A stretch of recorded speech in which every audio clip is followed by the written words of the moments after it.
Hey, Glow and Go Getters, welcome to my channel. My name is Yim, and I'm a new content creator. I started this channel in my late 40s to prove that it's never too late to glow up from the inside out.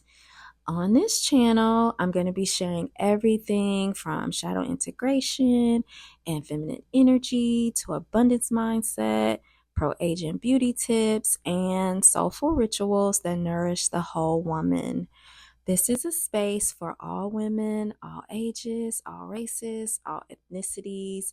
Please come sit with me. Today, though, I want to talk about a topic that I've never really talked about publicly. Definitely have spoken about it with my husband and my daughters because they have been through the same thing. But it is the subject of pretty privilege. So if you are interested in that, then please stick around. So, from an early age, I guess from as early as I can remember, people have always told me that I was pretty. Teachers, strangers, friends, parents.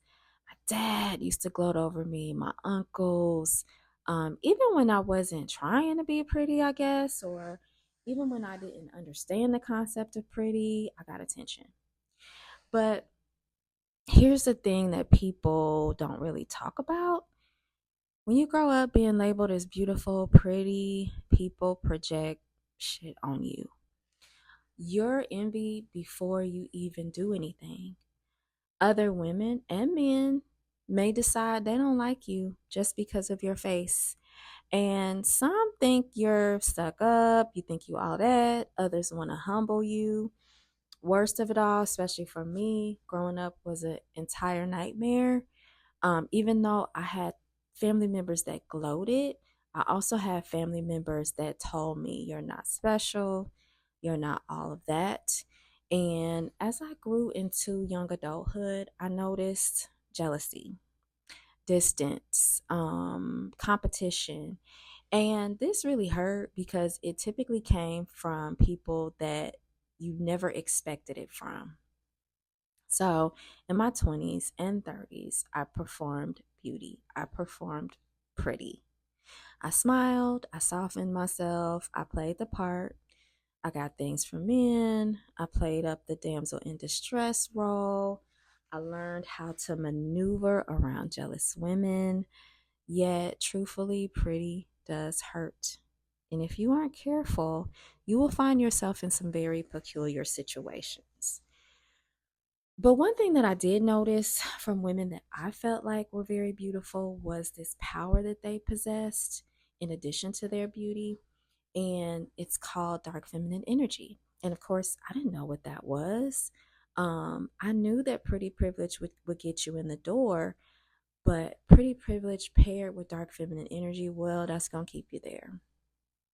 And something about this energy, it's not loud, but it commands the room. There's like this quiet confidence that women have who are beautiful, pretty, who also exude dark feminine energy. So that leads me to the second point of the video. And I guess I could say I wish I would have known about dark feminine energy sooner. I really didn't understand it or start tapping into it until my mid 40s. But when I did, I stopped performing and I began to own my beauty. I began to own who I was. I really truly began to unhook my identity from being seen as pleasing. And I stopped shrinking to make other people comfortable. The dark feminine energy isn't about being liked, though. It's about being whole, it's about being respected, and it's about being unapologetic. And that's when I realized that pretty privilege is really kind of a double edged sword. So it can elevate you, but it can also trap you in performative things. You don't have to wear dark feminine energy though. You embody it. And that's what I love about it. It is something to be studied. Dark feminine energy doesn't dim another woman's light either, because a woman who is beautiful and exudes dark feminine energy, understand she's secure, she's sovereign, she uplifts while standing in her own glory. And I want to share 3 essential traits that I practice on a daily basis in relation to dark feminine energy. Number 1, dark feminine women that exude dark feminine energy are a mystery. Why? We don't overshare. We let our presence and our actions reveal who we really are. And being mysterious can also reveal who you really are in my life. We set boundaries. A dark feminine woman says no without a paragraph or over explaining. And we're graceful with power. We speak slowly, we walk with purpose, and we're very clear with our intentions. So, pretty privilege in aging is interesting, and this brings me to the pretty much the last point of the video. When I was younger, being pretty was something that I performed, as I stated earlier, very performative.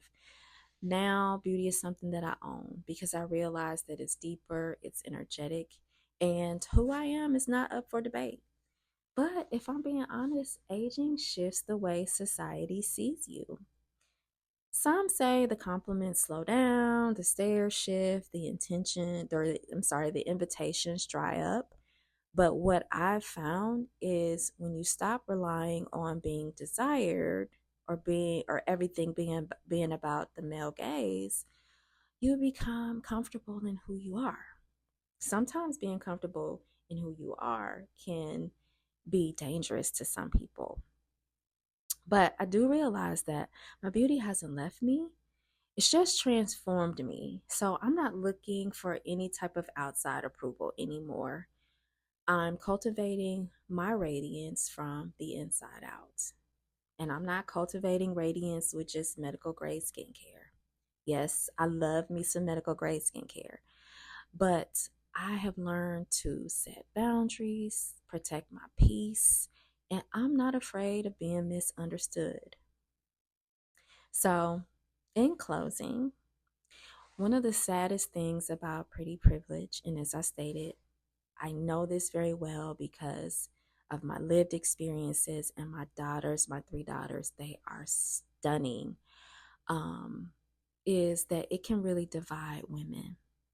And I believe it's somewhat of a male construct, honestly.